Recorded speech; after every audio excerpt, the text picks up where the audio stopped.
નમસ્તે મિત્રો, આજે અમે તમને સંભળાવીશું નાગપંચમીની કથા, વાર્તા તથા મહિમા. આવતીકાલે 9 ઓગસ્ટ 2024 એ શ્રાવણ સુદ પાંચમ છે, એટલે કે નાગપંચમી છે. મિત્રો, શ્રાવણ માસની શુક્લ પંચમી નાગપંચમી તરીકે ઓળખાય છે. આ દિવસે નાગની પૂજા કરવામાં આવે છે. આ દિવસે નાગ દર્શનનું પણ વિશેષ મહત્વ હોય છે. આખા શ્રાવણ મહિનામાં અને ખાસ કરીને નાગપંચમીના દિવસે ધરતીને ખોદવાની મનાઈ છે. આ દિવસે સાપને દૂધ પીવડાવવામાં આવે છે. કેટલીક જગ્યાએ, ખાસ કરીને ગુજરાતમાં, શ્રાવણ માસની કૃષ્ણ પંચમીએ પણ નાગપંચમી ઉજવવામાં આવે છે. આ દિવસે પૂજામાં સફેદ ફૂલ મૂકવામાં આવે છે. આપણા દેશમાં વ્યાપેલી ધાર્મિક આસ્થાના આધાર પર લિંગ, સાપ, અગ્નિ, સૂર્ય આદિનું ખૂબ મહત્વ છે. નાગપૂજાની પરંપરા પણ આજ સુધી ચાલી રહી છે અને ભારતીય સંસ્કૃતિમાં આનું વિશેષ મહત્વ રહેલું છે. આ દિવસે નાગના દર્શનને શુભ માનવામાં આવે છે. એવું કહેવાય છે કે આપણી ધરતી શેષનાગના ફેણ પર ટકેલી છે અને જ્યારે ધરતી પર પાપ વધી જાય છે ત્યારે શેષનાગ પોતાની ફેણને સમેટી લે છે, જેથી ધરતી હલે છે.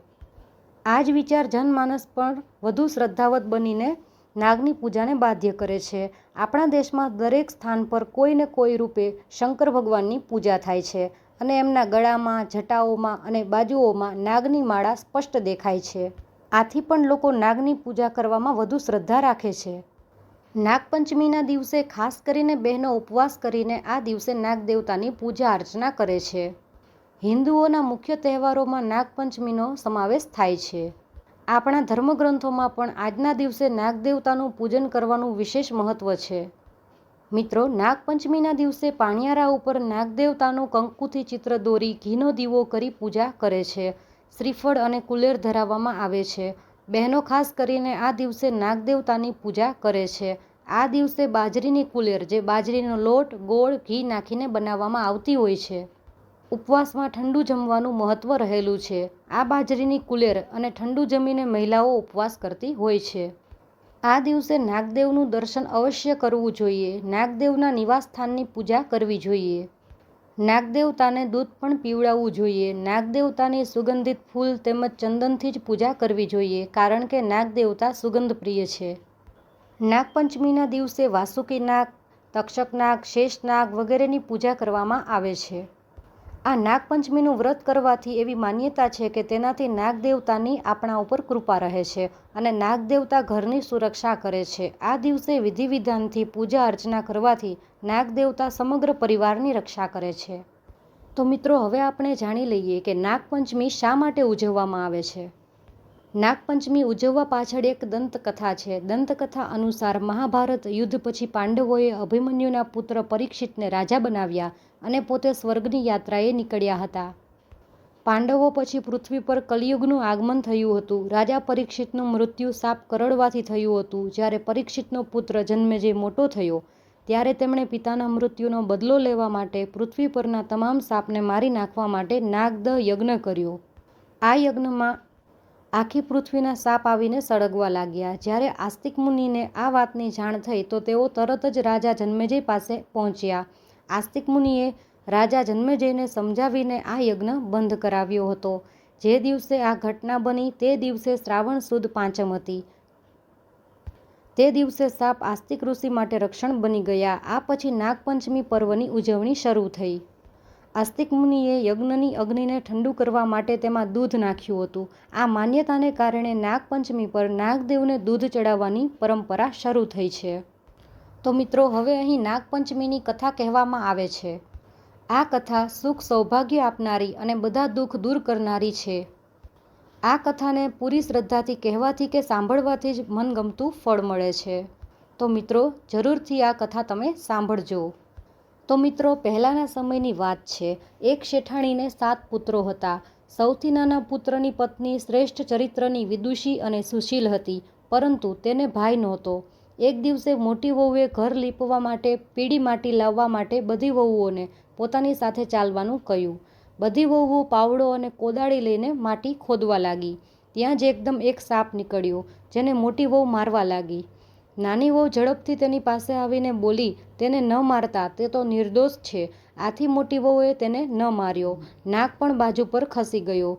નાની વહુએ સાપને કહ્યું કે અમે હમણાં જ પાછા ફરી રહ્યા છીએ, તમે અહીંથી જશો નહીં. આટલું કહીને તે બધા સાથે ચાલી નીકળી અને પછી તો તે ઘરના કામકાજમાં સાપને આપેલું વચન પણ ભૂલી ગઈ. તેને જ્યારે બીજા દિવસે વાત યાદ આવી તો તે બધાને લઈને ત્યાં પહોંચી અને સાપને ત્યાં જ બેસેલો જોઈને બોલી, સાપ ભાઈ પ્રણામ. સાપ બોલ્યો, તે મને ભાઈ કહ્યું છે તેથી જવા દઉં છું, નહીં તો ખોટી વાત કરવા માટે હું તને હમણાં જ ડંખ મારી દેતો. તે બોલી, ભાઈ મારી ભૂલ થઈ ગઈ, મને માફ કરી દો. ત્યારે સાપ બોલ્યો, સારું, આજથી તું મારી બહેન છે અને હું તારો ભાઈ છું. તને જે માંગવું હોય તે માંગી લે.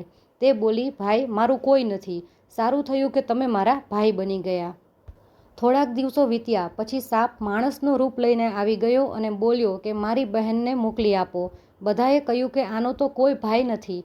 તો તે બોલ્યો, હું તેનો દૂરનો ભાઈ છું, બાળપણથી જ હું બહાર જતો રહ્યો હતો.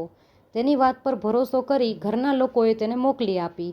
તેણે રસ્તામાં કહ્યું કે હું તે જ સાપ છું, એટલે તું ગભરાઈશ નહીં. જ્યાં તને ચાલવામાં મુશ્કેલી પડે ત્યાં મારી પૂંછડી પકડી લેજે. તેણે સાપના કહ્યા પ્રમાણે કર્યું અને થોડીવારમાં જ તેઓ સાપના ઘરે પહોંચી ગયા. ત્યાંનું ધન ઐશ્વર્ય જોઈને તે ચકિત થઈ ગઈ. એક દિવસે સાપની માતાએ તેને કહ્યું, હું એક કામથી બહાર જઈ રહી છું, તું તારા ભાઈને ઠંડુ દૂધ પીવડાવી દેજે. તેને આ વાતનો ખ્યાલ ન રહ્યો અને તેણે ગરમ દૂધ પીવડાવી દીધું, જેનાથી સાપનું મોં બળી ગયું. સાપની માતાને ગુસ્સો આવ્યો પણ સાપે તેમણે ચૂપ રહેવાનું કહ્યું. પછી તેને બહુ બધું સોનું, ચાંદી, હીરા ઝવેરાત આપીને સાસરીએ વળાવવામાં આવી. આટલું ધન જોઈને મોટી વહુને ઈર્ષ્યા આવી. તે બોલી, ભાઈ તો ખૂબ ધનવાન છે, તારે તો બીજું વધુ ધન લેવું જોઈએ. સાપે આ સાંભળ્યું તો તેને વધુ ધન લાવી આપ્યું. આ જોઈને તે ફરી બોલી, આ કચરો કાઢવાની સાવરણી પણ સોનાની હોવી જોઈએ. ત્યારે સાપે સાવરણી પણ સોનાની લાવી આપી. સાપે નાની વહુને હીરા મોતીનો અદ્ભુત હાર આપ્યો હતો. તે હારની પ્રશંસા તે દેશની રાણીએ સાંભળી અને તે રાજાને બોલી, શેઠની નાની વહુનો હાર અહીં આવી જવો જોઈએ. રાજાએ મંત્રીને હુકમ કર્યો કે શેઠની ઘેરથી હાર લાવીને જલ્દી હાજર થાવ. મંત્રીએ શેઠને કહ્યું કે મહારાણી નાની વહુનો હાર પહેરશે, તેથી તમે તે હાર લઈને મને આપો. શેઠજીએ ગભરાઈને તે હાર નાની વહુ પાસેથી લઈને આપી દીધો. નાની વહુને આ સારું ન લાગ્યું.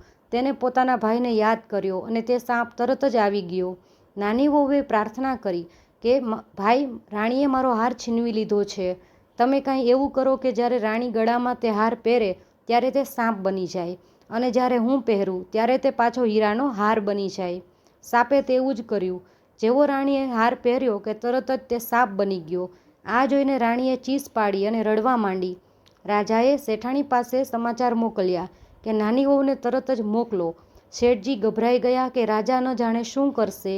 તે પોતે નાની વહુને લઈને રાજા સામે હાજર થયા. રાજાએ નાની વહુને પૂછ્યું, તે શું જાદુ કર્યો છે? હું તને દંડ આપીશ. નાની વહુ બોલી, રાજાજી ધૃષ્ટતા માફ કરજો. આ હાર એવો છે કે મારા ગળામાં રહે ત્યાં સુધી હીરા મોતીનો રહે છે અને બીજાના ગળામાં જાય ત્યારે સાપ બની જાય છે. આ સાંભળી રાજાએ તેને તે સાપ બનેલો હાર આપ્યો અને કહ્યું કે હમણાં જ પહેરી બતાવ. જેવો નાની વહુએ હારને ગળામાં નાખ્યો કે તરત જ તે સાપમાંથી પાછો હીરા મોતીનો હાર બની ગયો. આ જોઈને રાજા ઘણા ખુશ થયા. તેમને તે હાર તેને પાછો આપી દીધો, ઉપરાંત ઘણી સોના મહોરો પણ આપી. તે બધું લઈને નાની વહુ ઘરે આવી. મોટી વહુએ ઈર્ષામાં આવીને નાની વહુના પતિના કાન ભંભેર્યા. આને પૂછો કે આ આટલું ધન ક્યાંથી લાવે છે? પતિએ નાની વહુને કહ્યું, સાચું બોલ કે તને આ ધન કોણ આપે છે? નાની વહુએ તરત જ સાપને યાદ કર્યો. સાપ તરત જ પ્રગટ થયો અને ગુસ્સામાં બોલ્યો, જે મારી ધર્મ બહેનના ચરિત્ર પર શંકા કરશે તેને હું ખાઈ જઈશ. નાની વહુનો પતિ ખુશ થઈ ગયો. તેને સાપ ભાઈનો સત્કાર કર્યો. તે દિવસથી નાગપંચમીનો તહેવાર મનાવવામાં આવે છે અને સ્ત્રીઓ સાપને પોતાનો ભાઈ માનીને તેની પૂજા કરે છે. તો મિત્રો, સૌ કોઈ આ વ્રત જરૂરથી કરજો. આ નાગપંચમીનું વ્રત કરવાથી સર્વ પ્રકારની મનોકામના પૂરી થાય છે અને મનગમતું ફળ મળે છે. આ કથા સાંભળવાથી પણ તમને ઘણું બધું પુણ્ય